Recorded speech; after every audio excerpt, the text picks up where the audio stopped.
we have played a key role behind the scenes in shaping this. It's right that we do so because it's in all of our interest, including our own national interest, that we move to a lasting peace in the region.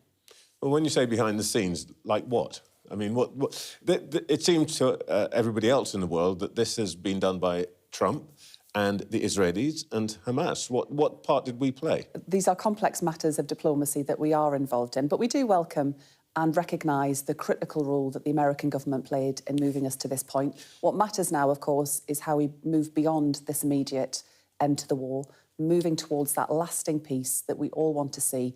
And that is why we've recognised a Palestinian state, but why alongside that, we're committed to making sure that a safe and secure Israel endures.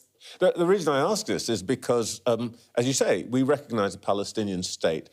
Marco Rubio, the Secretary of State, said that actually made it more difficult to land the deal. What's really going on here? I mean, was that some sort of clever strategic double bluff? I mean, the Americans say we made it more difficult. You're saying that we played this key part. What's true? Well, we believed as a government that it was the right thing to do to recognise the Palestinian state because of the way in which the conflict had developed over the last 2 years, that if that hadn't happened, we would be in a position where there would no longer be that viable option of a Palestinian state. But the Israelis were furious with us. The Americans said that we actually hampered the deal.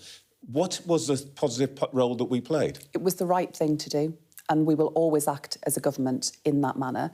I do obviously understand that not everyone agrees with that decision, but given the scale of the conflict and what needed to happen, we felt it was the right thing to do to recognise that Palestinian state. But I should also just emphasise that the reason this conflict, of course, this phase of the conflict has began, was following the appalling events, the appalling atrocities of the 7th of October. And as we, over the course of the next 24 hours, what we all want to see are as many hostages as possible released home to their families and those brought home.